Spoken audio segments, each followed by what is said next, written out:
ગંભીર બેદરકારી સામે આવી છે। બાળકો માટેના પુસ્તકમાં ગૌમાંસ ખાઈ શકાય છે તેવો ઉલ્લેખ કરવામાં આવ્યો છે। ગાય અંગે લખાયેલા ફકરામાં આ વિવાદિત લખાણ લખાયું છે।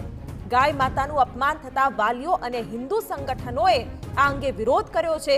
વિવાદ વકરતા શાળા સંચાલકે આ અંગે માફી પણ માંગી છે।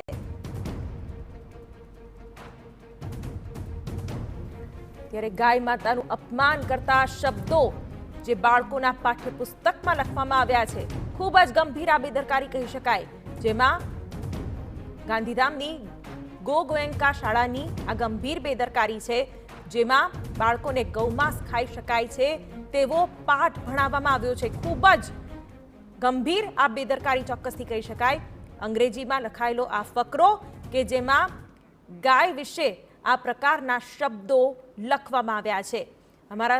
અમારા સંવાદદાતા રાકેશ કોટવાલ આ વિશે વધુ માહિતી આપી રહ્યા છે। રાકેશ, ખૂબ જ ગંભીર બેદરકારી કહી શકાય। શાળાના સંચાલકો માફી માંગી રહ્યા છે, પણ મુદ્દો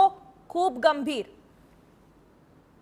જી, આપને જણાવ્યું તો ખાસ કરીને ગાંધીધામની જીડી ગોએન્કા સ્કૂલ છે, જેમાં સમર વેકેશન ચાલી રહ્યું છે અને સમર વેકેશન દરમિયાન વિદ્યાર્થીઓને વિવિધ પ્રવૃત્તિઓ કરાવવામાં આવી રહી હતી। આ માટે શાળા દ્વારા એક વર્કશીટ તૈયાર કરવામાં આવી હતી, જેમાં ગૌવંશનું જે ચિત્ર છે અંકિત કરીને તેના વિશે વિવિધ માહિતી આપવામાં આવી હતી, જેમાં ગૌવંશના બાબતે ગંભીર ભૂલ પણ આ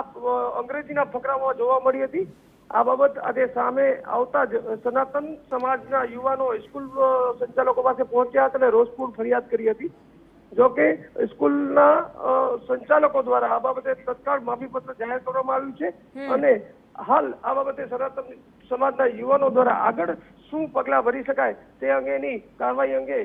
વિચારણા કરવામાં આવી રહી છે। પણ રાકેશ, આ ખૂબ જ મોટી ભૂલ છે એક, કારણ કે જો બાળકોને આ પ્રકારના પાઠ ભણાવવામાં આવતા હોય અને એ પણ જે નાના બાળકો છે જેઓને અત્યારે કંઈ સમજ નથી કે આ શું મુદ્દો બની શકે છે, ત્યારે કેટલા સમયથી આ પ્રકારનું લખાણ હતું અને કેટલા બાળકોને આ ભણાવવામાં આવ્યું છે, કેટલા સમયથી આ પાઠ્યપુસ્તકમાંથી પાઠ ભણાવવામાં આવી રહ્યા છે, એની કોઈ માહિતી? જી, આપને જણાવ્યું કે આજે ઉનાળુ વેકેશનની જે સમર પ્રવૃત્તિઓ કરવામાં આવી રહી હતી તે માટેની એક વર્કશીટ બનાવવામાં આવી હતી અને એમાં આ ગંભીર ભૂલ સામે આવી છે। જ્યારે બાળ માણસને આ વસ્તુ અત્યારથી જ આ રીતે ભણાવવામાં આવી હોય તો તે ખૂબ ગંભીર છે અને તેથી જ આ બાબત સામે આવતા જ રોષ એક પ્રકારે જોવા મળ્યો હતો અને તેથી જ તેની ફરિયાદ કરવામાં આવી હતી। ચોક્કસથી કહી શકાય કે આ રીતે આ ગંભીર ભૂલ જ્યારે એક 5 કે 6 લાઈનના અંગ્રેજી ફકરામાં આ ભૂલ જો જઈ શકતી હોય તો એનો મતલબ એ થયો છે કે બાળકોને ભણાવતા પહેલા એનું રિસર્ચ કે એનો અભ્યાસ કદાચ શાળાના સંચાલકો કે શિક્ષકો પણ ન કરે હોઈ શકે છે। બિલકુલ, તો ગાય એક આસ્થાનું પણ કેન્દ્ર છે અને ખાસ તો એક એવી આસ્થા તેની સાથે જોડાયેલી છે અને ત્યાં આ પ્રકારના પાઠ ભણાવવા આવી રહ્યા છે। ત્યારે હિન્દુવાદી નેતા રાજબા ગઢવી જોડાઈ ગયા છે। રાજબા, જરા જણાવશો કે આ પ્રકારની જો ભૂલ ગંભીર કરવામાં આવી હોય કે એક શાળા દ્વારા કઈ રીતે આ મુદ્દાને જોવો રહ્યો, કારણ કે નાનું બાળક કે જેના માનસ પર અત્યારે આ પ્રકારના પાઠ ભણાવીને એક અલગ જ છબી ગાય માતાને લઈને બનાવવામાં આવી રહી છે, શું કહેશો? હા, આપને જણાવ્યું હતું કે જે આજે સવારથી જે વાયરલ થયું હતું એના અનુસંધાને એની ખરાઈ કરવા માટે કે આવું સ્કૂલ મેનેજમેન્ટે કર્યું હતું, શું કામ કર્યું અને એનું કયા પુસ્તકમાં છે, પણ એવું બધું અમે જાણવા ગયા હતા ત્યારે ત્યાંના મેનેજમેન્ટ સાથે, સ્કૂલના ટીચર સાથે અને ત્યાં ટ્રસ્ટી મંડળ છે એમના સાથે વાતચીત કરી, પણ એમણે પ્રિન્ટ પ્રેસમાંથી આ એક ઉનાળુ વેકેશનના કારણે આ લોકોએ પ્રિન્ટનો લઈ અને એમાંથી એક વિષય હતો કે ગાયમાં દૂધ, ઘી અને ગૌમાંસ પણ ખાઈ શકાય છે એવા નામના વર્ડ્સ લખ્યો હતો, જેનાથી દરેક વ્યક્તિનો આહટ થઈ છે અને બધાની લાગણી દુભાણી। એના માટે અમે પણ એમની પાસે ગયા હતા, પણ એમણે જે બતાવ્યું છે કે વિષયનું વિષયાંતર થયું છે, અર્થઘટન થયું છે, ઉપરના વિષયમાં એવું છે પણ નીચે એવું બતાડ્યું છે કે ત્યાંનો વિડીયો પણ અમને બતાડ્યો અને જ્યાં પ્રૂફ છે એ બધા અમને આપ્યા એમણે કે અમે એવું બતાડવા માંગતા હતા કે ભાઈ ગૌમાંસ ન ખવાય એમ, એવું બધું એમણે બતાવ્યું છે અને એમના ટીચર દ્વારા પણ જણાવવામાં આવ્યું ને એમના વિડીયો પણ બતાડ્યા, પણ છતાં એના મેનેજમેન્ટને કીધું કે જો તમારે આ વસ્તુ હોય તો તમારે એમની ખરાઈ કરવી જોઈએ અને નીચે પણ એનો ઉલ્લેખ કરવો જોઈએ। જીડી ગોયંકાની જે ભૂલ હતી એમણે સ્વીકારી કે હા ઉપરનો જે એન્ડિંગ છે એમાં નીચે લખતા ભૂલાઈ ગયું છે, પણ વિડીયો ક્લિપને આપી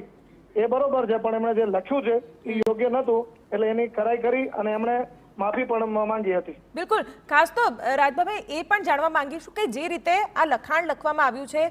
એક પુસ્તકમાં તેને છાપવામાં આવ્યું છે, બાળકોને ભણાવવામાં આવતું, તો સંચાલકો સાથે તમારી વાત થઈ, શું કીધું? કારણ કે તમે પણ પ્રશ્ન તો પૂછ્યો હશે કે આ કયા પ્રકારની માનસિકતા? એ બધું એમને પૂછવામાં આવ્યું હતું, પણ એક સમર વેકેશનની અંદરથી પ્રિન્ટ રેસ્ટમાંથી આ લોકોએ જે કે ભાઈ કોઈ માંસ ન ખવાય એની પ્રેરણા દેવા માટે કે એમના ટીચર સાથે મારી વાતચીત થઈ હતી, ત્યારે એમણે એવું કીધું કે કોઈ અમે તો એ પ્રેરણા દેવા માટે કે ભાઈ ગૌ માંસને આ ન ખવાય એના માટે અમે પ્રિન્ટ રેસ્ટમાંથી ડાઉનલોડ કરી અને અમે એક ચેપ્ટર બનાવ્યું હતું ને ચેપ્ટરમાં એવું છે કે ગૌ માંસ ખવાય છે એવો શબ્દ લખેલો છે, એ લોકોએ કાઢ્યો નથી, એ એમની ભૂલ છે, પણ એમાં નીચે એ લોકોએ જે ઉલ્લેખ કર્યો હતો કે ભાઈ બાળકોને એવું શીખડાવે છે કે ગૌ માંસ નહીં ખાવાનું, પણ એનો ઉલ્લેખ ક્યાંય નથી, એ એમની મોટી ભૂલ હતી અને એ ભૂલ સ્વીકારી. ભૂલ એટલે રાજભાભાઈ જેના માટે આ પુસ્તક છપાયું છે માંડ 2-3 વર્ષના બાળકો હશે અને એને આ વસ્તુ બતાવવામાં આવે છે, પછી તમે વિડીયો બતાવીને સ્પષ્ટતા કરો છો, પણ જ્યાં સુધી આ લાઈન વાંચવામાં આવતી હશે ત્યાં સુધી તો એ બાળકને એવું જ લાગતું હશે કે ગાયનું માંસ ખાઈ શકાય છે. હા, એમને એ પણ અમે તો વ્યવસ્થાના ભાગે બધા પ્રશ્નો પૂછ્યા હતા કે ભાઈ આવી રીતનું શું, આવી માનસિકતાથી શું ભલું થશે એમ, અને આ તો નાના બાળકો ઉપર ખોટી અસર પડશે, પણ જે એમના વિચારોને જોયા, એમને સાથે બધાને મળ્યા છે, એમની ભૂલ એ છે કે એમણે જે આ કોઈ પુસ્તકમાં નથી પણ પ્રિન્ટરેસ્ટમાંથી જે લઈ અને બાળકોને સમજાવવાનો જે પ્રયત્ન કર્યો છે, પુસ્તકમાં નથી, આ પ્રિન્ટરેસ્ટમાંથી એક ડાઉનલોડ કરેલું એક કાગળિયું છે, એમાં એ લોકો પોતાના સ્કૂલનું પ્રશ્ન પેપર બનાવ્યું છે અને એમાં એવું લખ્યું છે કે કાય આવી હોય તેવી હોય અને બધા વિષયોનું વિષયાંતર થયું છે, પણ પછી લાસ્ટમાં એમણે એવું કીધું છે કે ગૌ માંસ ન ખવાય એવા વિષયો એમણે સમજાવવા માટે ગૌ માંસ કોઈ પણ. ઓકે રાજભાભાઈ, કોઈ બાળક સાથે, બાળકના વાલી સાથે આપની વાત થઈ છે?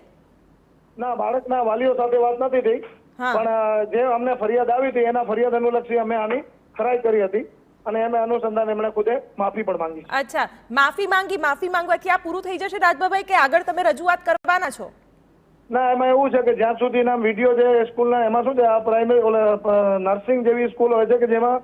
વોઇસ રેકોર્ડિંગ થતી હોય છે અને એના ટાઈમિંગ મેચ કરી અને અમે એમની સાથે જે વિડીયો જોયા અને એ લોકોએ બધું બતાવ્યું અને અમે પણ એના ટાઈમિંગ મેચ કર્યા હતા કે ભાઈ આટલા જ વાગે સ્કૂલ ચાલુ થાય છે ને આટલા વાગે પૂર્ણ થાય છે.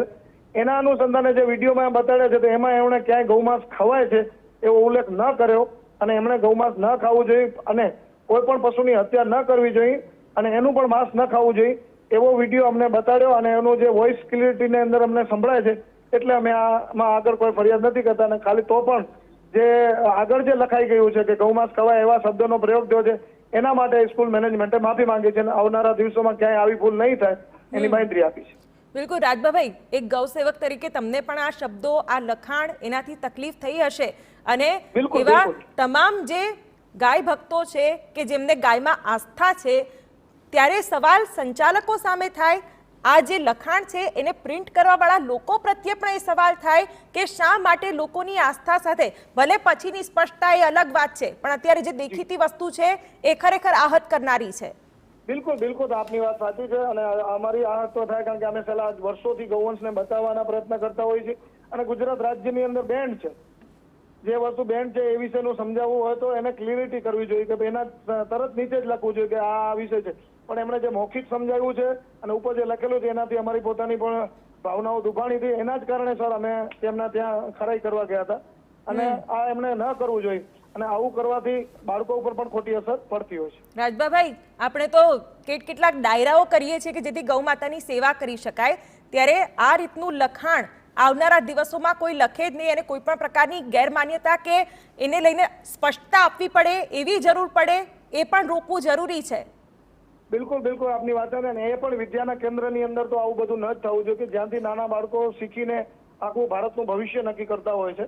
અને આવા વિષયોમાં ગૌવંશ માટેના પ્રયત્નો ચાલુ છે. આજે ખબર છે કે સનાતન ધર્મની આસ્થાનું કેન્દ્ર છે, સાથે સાથે વૈજ્ઞાનિક દ્રષ્ટિએ પણ ગૌમાતાનો બહુ મોટો મહત્વ છે, ત્યારે આવા શબ્દોનો પ્રયોગ થવો એ યોગ્ય છે જ નહીં. એના માટે પણ અમે જે વિષય ઉપર અમે કેવડાવ્યું હતું એનાથી વિશેષ અમે એમને કીધું પણ પછી એનો બેઝ ટુ જોયો કે એમના ટીચર છે કે મેં એમના મેનેજમેન્ટને પણ કીધું કે તમારે આ પત્ર તમારે વાંચવો જોઈએ, એની ખરાઈ કરવી જોઈએ, એના પછી તમારા સ્કૂલ ટીચરને આપવો જોઈએ. એ પણ એમના સાથે વાર્તાલાપ થયો, પણ સ્પષ્ટતા એ પણ થઈ કે વિડીયો જે બતાવ્યો છે એના ટાઈમિંગ મેચ થવાના કારણે અમે હાલ ફિલહાલ. બિલકુલ રાજભાભાઈ, આશા રાખીએ કે આપે પણ આ બાબતને એટલી ગંભીરતાથી લીધી હોય. ત્યારે બાળકો માટેના સાહિત્યમાં ગૌમાંસ ખાઈ શકાય તેવો ઉલ્લેખ કરવામાં આવ્યો છે. જો કે સંચાલકો એવું કહી રહ્યા છે કે ગૌમાંસ ન ખાવાનું અમે લોકોએ ત્યારબાદ સ્પષ્ટતા કરી છે. એક